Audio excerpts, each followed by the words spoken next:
Hello, channel family. What I'm about to share today changed my life forever, and I need to share it because I know many of you have gone through something similar. My name is Elias Vance, and I'm 42 years old now. But this story begins 20 years ago in the small Tennessee town where I was born and raised. I was a devout Protestant, a simple man who believed in God, family, and the word of my pastor. Today, you're going to see how I got my revenge in the best way possible, after that same pastor used a piece of our town's history to brand me a heretic, destroy my family's name, and have me exiled from the only home I had ever known. It all started on a sweltering afternoon while I was working on my family's land, a plot we'd owned for generations. My shovel hit something hard. It was a weathered wooden box, heavy and old. Inside, wrapped in decaying cloth, was a small, beautifully carved statue of the Virgin Mary. I wasn't a Catholic, but I knew history when I saw it. It felt ancient, important. I saw it not as an idol, but as a link to the past, a forgotten piece of our town's story. My first thought was to share it with the man I trusted most, Reverend Silas Blackwood. I brought the statue to his office at the church, a dimly lit room that always smelled of old books and polish. Reverend Blackwood, a man whose powerful voice could make you feel God's love or his wrath, initially greeted me with a warm smile. But when I unwrapped the statue and placed it on his desk, his face changed. The warmth vanished, replaced by a cold, sharp disgust. He looked from the statue to me, and his eyes were filled with a suspicion that chilled me to the bone. It was the first time I had ever seen him look at me like I was something unclean. "This is idolatry, son," he said, his voice a low growl I'd never heard before. "A Catholic serpent in our Garden of Eden. Why would you bring this filth here?" I tried to explain, to tell him it was just a historical artifact, that I thought the church would appreciate the discovery. But he cut me off, his hand held up like a stop sign. He didn't want to hear it. In his mind, I had already committed a grave sin. He saw a symbol of a faith he despised, and he saw me as the one who had brought the poison into his sanctuary. Listen to my story to the end, and tell me, what would you have done in my place? Before that day, my life was simple and good. I was 22, and my world revolved around my family, my work at the local hardware store, and my faith. The Vances had been in that town since its founding. We weren't wealthy, but our name meant something. It meant honesty, hard work, and devotion to God. I respected Reverend Blackwood more than any man alive. I believed he was a true shepherd, guiding our flock, and I would have done anything for him and for our church community. That trust was my biggest vulnerability. The following Sunday was the day my life was torn apart. From the pulpit, with the entire town watching, Reverend Blackwood didn't just mention the statue. He built his entire sermon around it. He never said my name, but everyone knew who he was talking about. He spoke of a corrupting influence, a secret sympathizer in our midst, who sought to poison our pure community with false idols. He twisted my innocent discovery into a malicious act, painting me as a traitor to my faith, a wolf in sheep's clothing. The change was immediate and brutal. Overnight, I became an outcast. People I had known my whole life, friends I'd grown up with, would cross the street to avoid me. The deacon who owned the hardware store fired me the next morning, saying he couldn't have someone of questionable faith working for him. Whispers followed me everywhere I went. I was no longer Elias Vance, one of their own. I was the heretic, the idolater who had brought a curse upon the town. The shame was a physical weight, pressing down on me every second of the day. The humiliation reached its peak a few nights later. A group from the church, led by one of the deacons, gathered outside my family's home. They didn't shout or throw rocks. They stood in a circle on our lawn and prayed, their voices rising in the dark. They prayed for the demon of idolatry to be cast out of our house. They were praying against me. My mother was crying, and my father, a proud man, just stood at the window, his face a mask of stone. His reputation, his legacy, was being destroyed because of me. The final blow came from my own family, my parents, broken by the public shaming and fearing for their own standing in the community they loved, sat me down in the living room. My father couldn't even look at me. "Son," he said, his voice cracking, "maybe it's best if you leave town for a while, just until this all blows over." There was no "until this blows over." We all knew it. I was being exiled. With a small bag of clothes, the few dollars I had, and the statue I refused to abandon, I left the only home I had ever known. As I walked away from my family's house that night, the only home I had ever known, the weight of the small bag on my shoulder felt heavier than any burden I had ever carried. It wasn't the clothes or the few dollars inside. It was the weight of betrayal. I had been cast out not by strangers, but by my own mother and father, their will broken by the man I once trusted most, Reverend Silas Blackwood. He had turned my entire world against me, and my family delivered the final blow. Listen to this story to the end, and tell me, what would you have done in my place? The scene that sealed my fate took place in our quiet living room, the air thick with things left unsaid. My mother sat in her armchair, twisting a handkerchief in her hands, her eyes red from crying. My father stood by the fireplace, staring into the empty hearth as if the answers were written in the soot. The silence was deafening, broken only by the ticking of the grandfather clock in the hall, counting down the last seconds of my life as I knew it. They were good people, my parents, but they were terrified of losing their place in the only community they had. Finally, my father turned to me, his face etched with a pain so deep it looked like it had aged him 10 years in a week. "Son," he began, his voice rough and cracking, "this shame is too much. Reverend Blackwood, the whole town, maybe it's best if you leave for a while, just until this all blows over." He couldn't meet my eyes when he said it. We both knew the truth. There was no blowing over. This was a permanent exile, a polite way of telling me I was no longer welcome in my own home. My mother let out a small sob, a sound that broke my heart more than my father's words. She was trapped between her love for me and her fear of the community's judgment. She wanted to rush to me, to hold me and tell me it would be all right, but she was paralyzed. In that moment, I realized I was truly alone. The spiritual shepherd of our town had successfully turned his flock not only against me, but against their own son. The injustice of it burned in my chest like a hot coal. So I went to my room, packed a few things, and tucked the small wooden statue, the cause of all this chaos, deep into my bag. I refused to leave it behind. It was a symbol of the truth, and I wouldn't let them bury it. As I walked out the front door, I didn't look back. The darkness of that country road swallowed me whole, but a new cold fire was lit inside of me. They thought they had gotten rid of the serpent in their garden, but they had just sent it out into the world to learn a whole new kind of cunning. Before that cursed statue, my life was built on what I thought was solid rock. The Vance family name was as old as the town itself, carved into the history of those Tennessee hills. We weren't powerful or wealthy, but our name stood for honesty. It was a legacy I was proud to inherit, a foundation I believed was unshakable.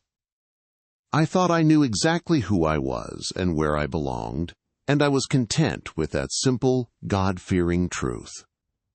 My world was small, but it was mine, and I loved it with all my heart. My childhood was spent on that family land, the same soil my great-grandfather had tilled. I knew every creek, every hidden path through the woods, every old oak tree that stood like a silent witness to generations of my family's history.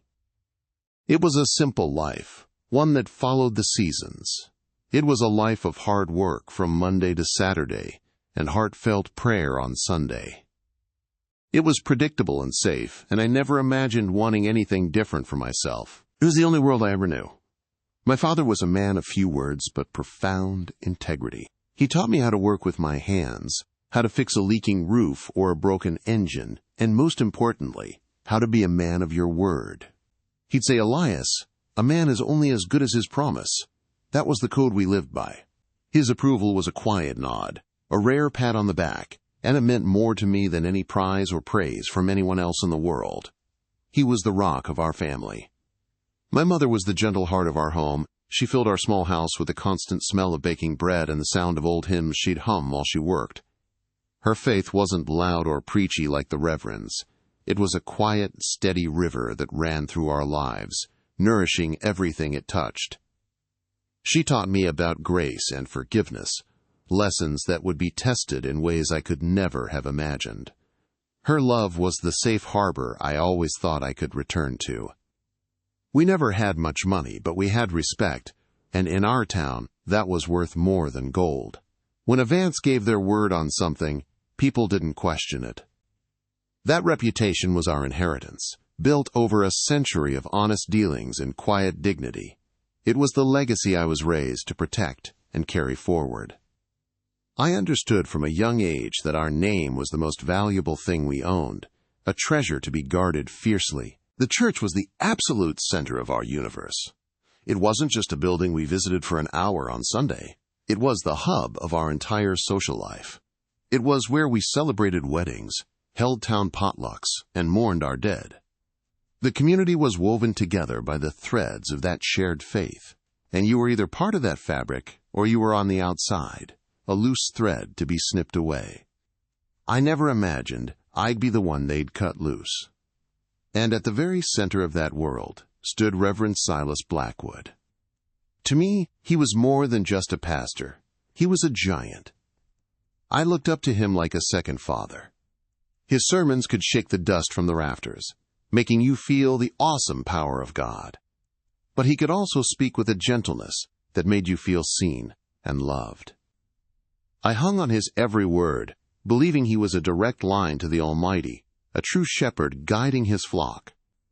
I remember volunteering to help him repair the church roof one summer when I was a teenager. We worked side by side under the hot sun, and he told me stories about his ancestors, about the righteous men who founded our town. He spoke of a pure, unbroken line of faith. He made me feel like I was a vital part of that great tradition, a soldier for God under his command. He earned my complete and total loyalty that summer. The trust I placed in him was absolute, as pure and unquestioning as a child's. I believed he spoke for God himself. When he said something was right, it was the gospel truth. When he said something was wrong, it was a grievous sin. It never occurred to me to question his judgment or his motives.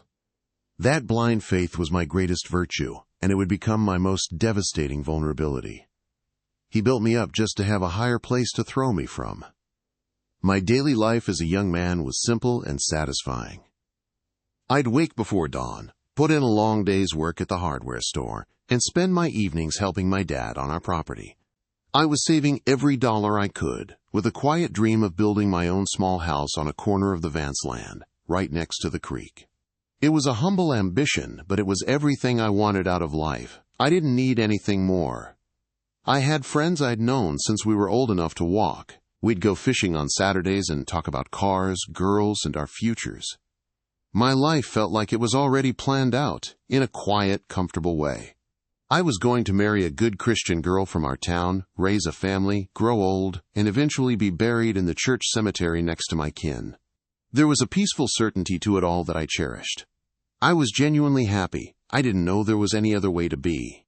My world was small, enclosed by the hills of our valley, but it was safe, and it was home. It was built on the foundations of family, community, and a shared faith that I thought was as strong and unmovable as the mountains themselves. I was naive, I see that now. I didn't understand that foundations built by men can have cracks. In town, people saw me as a good kid, dependable Elias Vance, a chip off the old block. I was proud of that reputation. I was proud to be my father's son and to carry a name that meant something good and decent. I worked hard to live up to it, to be the kind of man my parents and my community could be proud of. I never wanted to cause a single ripple in the calm waters of our town's life. All of that was what was at stake. It wasn't just a job at the hardware store or a roof over my head. Reverend Blackwood took my name, my family's honor, my past, and my entire future. He took the very ground I stood on, the history that defined me, and he poisoned it all with his lies. He knew exactly what he was doing and the devastation it would cause. He wielded his power like a weapon, and he aimed it right at my heart. and he knew exactly what he was taking from me when he stood on that pulpit and twisted my innocent discovery into an act of heresy. He didn't just cast me out of the church. He methodically erased my entire life. He took everything I was and everything I ever hoped to be, and he burned it all down to ash, just to prove his own power. He needed a serpent for his sermon, and he didn't hesitate to make me into one. It's really important that you subscribe to the channel and leave a like on this video. That helps YouTube recommend this incredible story to more people, and by doing that, you help us spread the gospel through real stories and testimonies. So please, help us in this noble cause. The first few days after I left were a blur of shame and disbelief. I ended up in a town about 50 miles away, a place where no one knew my name, but the anonymity felt more like erasure than freedom. I found the cheapest motel I could, a sad little place with stained carpets and a flickering neon sign that hummed all night. Every creak of the floorboards in the room above me sounded like a footstep from someone in my old life, coming to pass more judgment. I had never felt so completely and utterly alone, cut adrift from everything I'd ever known. My world had shrunk to the four walls of that dingy room. The few dollars my father had pressed into my hand were disappearing fast. I'd lie awake at night staring at the water-stained ceiling, replaying Reverend Blackwood's sermon in my head. I could see the faces in the congregation, people I'd known my whole life, their expressions shifting from neighborly warmth to cold suspicion. The betrayal was a physical ache in my chest, a constant, dull pain that reminded me with every breath that I no longer had a home. I tried calling my parents once from a payphone outside a gas station. My mother answered, and her voice was a panicked whisper. "Elias, you can't call here," she said, the words tumbling out in a rush. "The reverend people are still talking. It's not safe." Before I could even ask if she was okay, I heard the click of the receiver. She had hung up on me. That sound was more final than my father's request for me to leave. It was the sound of the last door to my old life being bolted shut for good. The financial reality of my situation hit me like a punch to the gut. The money I had saved for a down payment on a small piece of land, my entire future, was gone in less than 2 weeks on cheap food and a roof over my head. I started looking for work, any work at all. But I was just a farm boy with a strong back and no real skills for a city. Every no I received was another reminder of how worthless I had become, another confirmation of the judgment passed on me. One afternoon I ran into a traveling salesman who knew folks from my town. He didn't recognize me at first, but when I told him my name, his eyes widened in recognition. "You're the one," he said. Not unkindly, but with a pity that was almost worse than disgust. He told me the story had spread to the surrounding counties.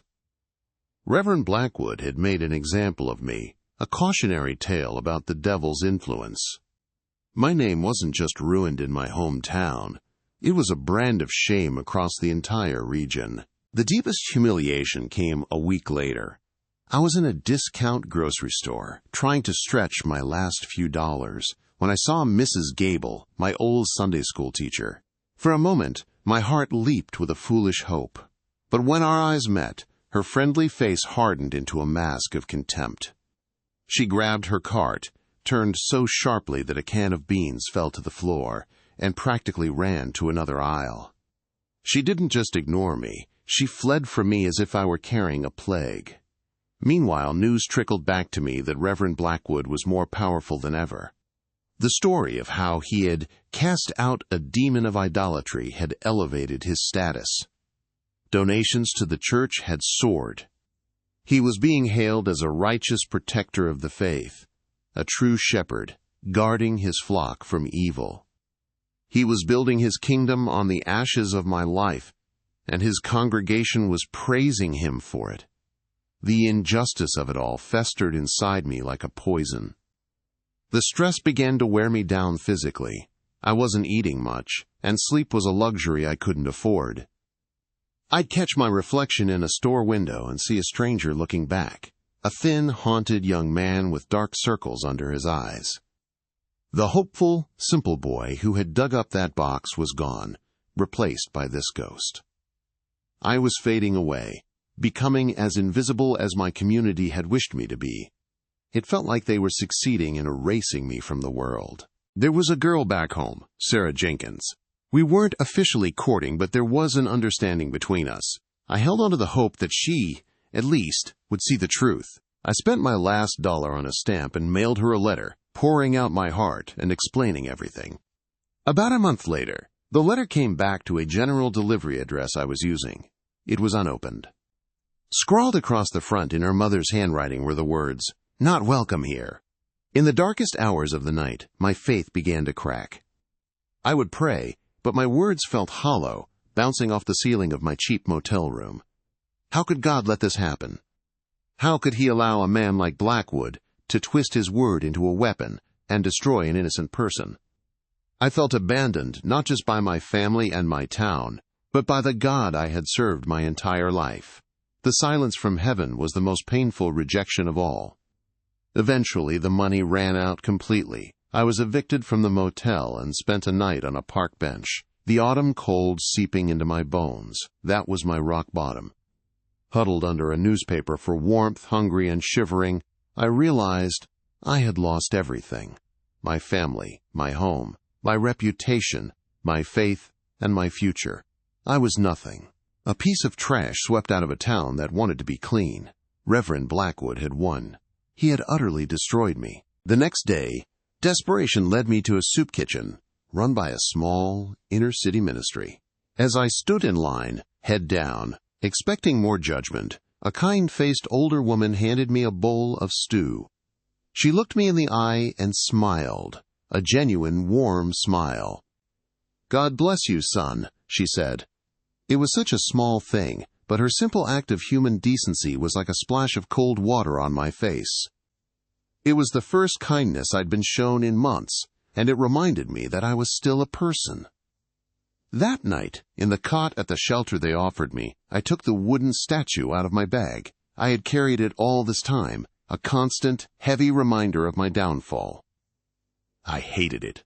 But as I looked at the serene face carved into the old wood, a new feeling pushed through the anger, curiosity. This small object had cost me everything. I needed to understand why. I ran my fingers over every inch of it, searching for some kind of answer. That's when I felt it, a slight looseness at the base. My heart started to beat faster. With my pocket knife, I carefully pried at the bottom edge. It took a few minutes, but then a small wooden plug came free. My hands were trembling as I turned the statue upside down. It wasn't gold or jewels that fell out into my palm, but a small, tightly rolled bundle of papers wrapped in what looked like oilcloth. They were ancient, fragile, and covered in a spidery, unfamiliar script. A new energy surged through me, pushing away the fog of despair. I didn't know what these papers said, but a deep certainty settled in my soul. This was not an accident. God hadn't been silent. He had been waiting. He had allowed me to be brought this low so I would have nothing left to lose and everything to gain. This small bundle of forgotten words felt like a weapon being placed directly into my hands. The fight wasn't over. It was just beginning. My first stop was the public library. I, a boy who had only ever read the Bible and hardware catalogs, found myself surrounded by towering shelves of books. I felt out of place, but my new purpose was stronger than my insecurity. I found books on colonial history, on paleography, the study of old handwriting. I spent hours every day, hunched over a table in the corner, teaching myself how to read the script from a world that existed centuries ago. Slowly, painstakingly, I began to decipher the journal. The words of a man named Jedediah Blackwood came to life. He wrote of fleeing religious persecution in Europe, of his dream to build a safe haven in the New World. And then I read the passage that made the hair on my arm stand up. He confessed his deepest secret. He was a devout Catholic, posing as a Protestant to protect his family and his people from the very intolerance he had fled. And then I translated the final, most important document, a letter addressed to his future generations. In it, Jedediah Blackwood, the revered founder of my town, Reverend Silas Blackwood's own ancestor, laid out the entire truth of his hidden faith. He explained why he had to live a lie and prayed that one day his descendants would be free to reveal the truth of their family's origins. He had buried the statue, a gift from his mother, as a symbol of that hope. The foundation of Silas Blackwood's power, the very bedrock of his authority, was his claim to a pure, unbroken line of Protestant faith stretching back to the town's founding. It was all a lie, a complete and total fabrication. And I, the boy he had branded a heretic for possessing a Catholic serpent, was now holding the proof that the serpent was coiled at the very root of his own family tree. The irony was so profound it was almost biblical. The wild, burning rage inside me began to cool and harden into something else. It became focused, sharp, and patient. I was no longer a helpless victim crying out for justice. I was the custodian of a devastating truth. Revenge wasn't about shouting or fighting. It was about strategy. It was about choosing the time, the place, and the method to reveal a truth so powerful it could not be denied. My path forward became crystal clear. A direct confrontation would be pointless. Who would believe an exiled outcast over their beloved pastor? I couldn't just show up with a handful of old papers. I needed to build a new identity, to become someone whose word carried weight. I had to become an expert, an authority that even a man like Silas Blackwood would have to respect, at least publicly. The idea began to form. I would become the historian he only pretended to be. I found menial work, washing dishes and sweeping floors, and I saved every penny. I was no longer saving for a home of my own. I was building a war chest. My life was no longer about simple comforts or happiness. It was now dedicated to a single, all-consuming mission. I was going to dismantle Reverend Silas Blackwood's world piece by piece, using the very history he had twisted to destroy me. He had used lies as his weapon. I would use the truth as mine. I enrolled in night classes at a community college, starting with basic English and history. It was hard, and I was years behind everyone else, but my determination never wavered. Every book I read, every essay I wrote, was another stone being sharpened, another step on the long road back to the town that had cast me out. They had thrown out Elias Vance, the simple farm boy. I would return as someone else entirely, someone they would never see coming. Before I moved to another city to pursue my education full-time, I took the statue out one last time. I looked at the small, carved figure that had started it all. It was no longer a symbol of my shame or a curse that had ruined my life. It was a promise. It was the key to my redemption and the instrument of my justice. The Lord truly does work in mysterious ways. He had taken everything from me, only to give me the one thing I needed to get it all back: the truth. For years, my life was a slow grind of washing dishes in greasy spoons and stocking shelves in warehouses, moving from one city to the next. I was a ghost, invisible to the world. But every night, in whatever cheap room I could afford, I would unroll the fragile papers from the statue's base. They were my secret, my constant companion.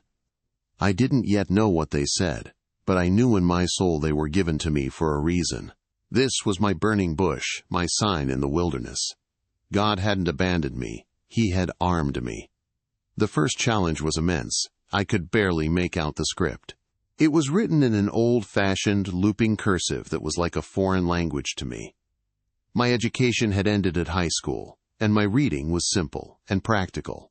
I realized then that the papers alone were not the weapon. The true resource was the knowledge locked inside them, and I was the one who had to find the key. The Lord had provided the stone, but it was up to me to sharpen it into a blade. So my real journey began not on a road out of town, but in the hushed aisles of public libraries. I swallowed my pride and started from the beginning, taking free literacy classes to improve my reading. Then I moved on to history books, studying the colonial period, learning about the people who settled those Tennessee hills.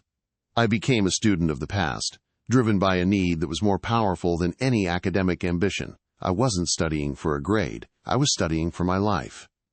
Reverend Blackwood had cast me out as an ignorant farm boy, a simpleton who couldn't see the evil in a piece of wood. He never imagined that same boy had the grit to spend years in quiet study, to transform himself from the ground up. He saw me as a weed to be pulled and discarded, never once thinking that the weed might have deep roots and the ability to grow back stronger in a different place, patiently waiting for the right season to return and choke out the garden. My hidden advantage wasn't just the journal, it was the man that the journal forced me to become. It gave me a singular focus, a purpose that burned away all the despair and self-pity. While Blackwood was basking in the glory of having purified his town, I was in a library basement, tracing the letters of his ancestors' confession. He was building his legacy on a lie, and I was slowly, meticulously, building the scaffolding from which I would tear it all down. The breakthrough came one night after nearly 2 years of study. I finally deciphered a key phrase. In this new Eden, I, Jedediah Blackwood, must hide the true faith of my fathers. The name hit me like a physical blow. Jedediah Blackwood was a name every child in my hometown learned. He was the town's founder, the righteous patriarch whose portrait hung in the church hall, and he was Reverend Silas Blackwood's direct ancestor, the source of all his authority and pride. As I translated more, the full, shocking truth spilled out across the pages. Jedediah was a Catholic who had fled persecution in Europe. He had posed as a Protestant to create a safe community for his people. The statue wasn't a Catholic serpent brought in by an outsider. It was a sacred heirloom he had buried, a symbol of the true faith that lay hidden at the very foundation of the town. The irony was staggering. The poison Blackwood accused me of spreading was in his own bloodline. This knowledge changed everything. My quest was no longer just about clearing my name. It became a holy mission to reveal the truth.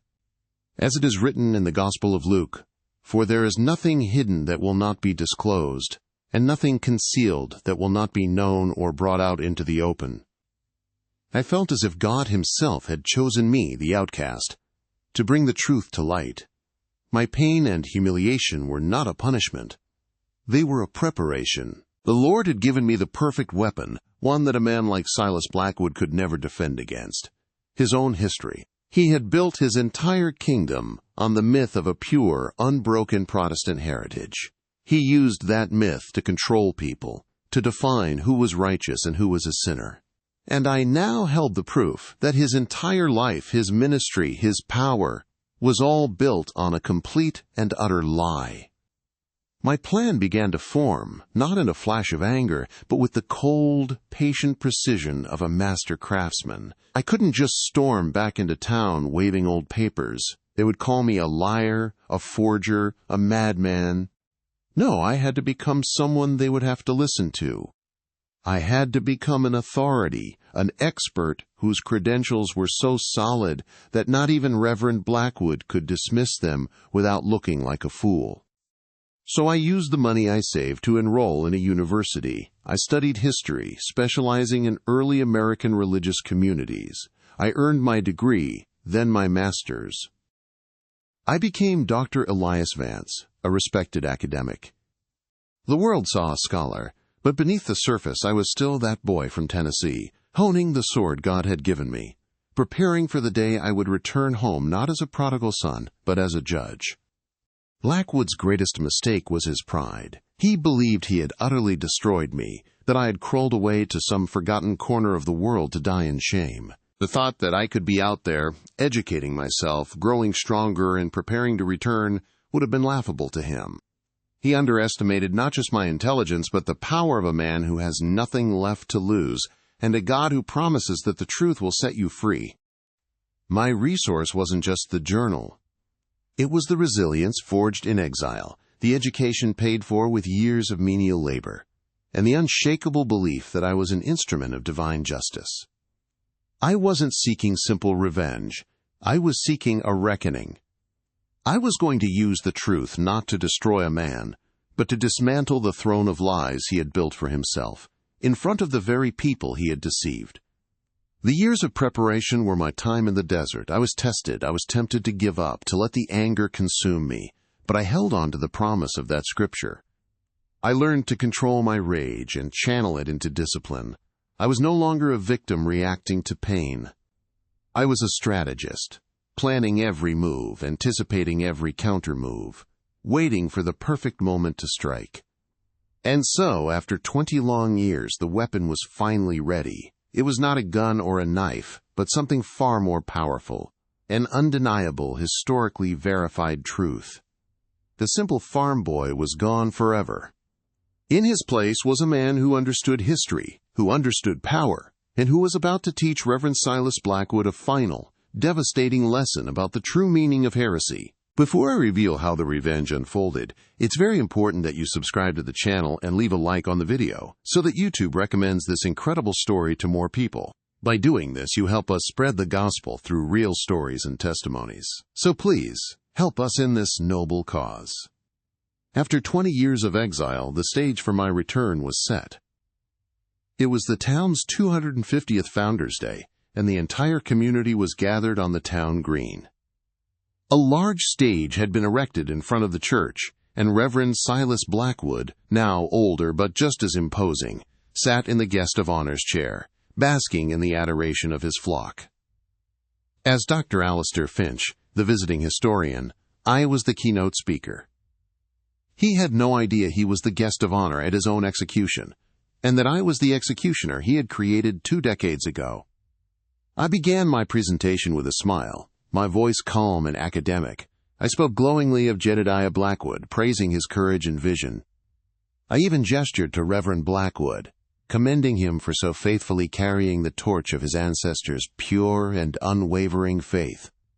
He preened, nodding along with a self-satisfied smirk. The crowd was eating it up. I was carefully building the pedestal higher and higher, making his fall that much more devastating.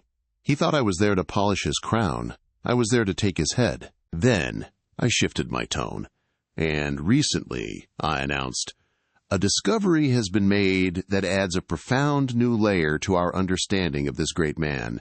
On the giant screen behind the stage, I projected a high-resolution, authenticated image of the first page of Jedediah's journal.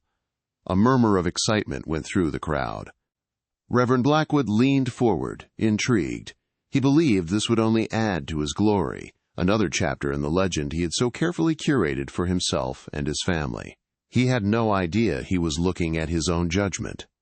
I began to read, my voice steady. I started with entries about the harsh winter and the struggle to build the first church. Then I paused dramatically before reading the passage that had become etched into my soul. In this new Eden, I read Jedediah's words, I must hide the true faith of my fathers, for the intolerance we fled across the sea has found fertile soil here as well. I let the words hang in the air. The crowd's murmuring stopped. A heavy, confused silence fell.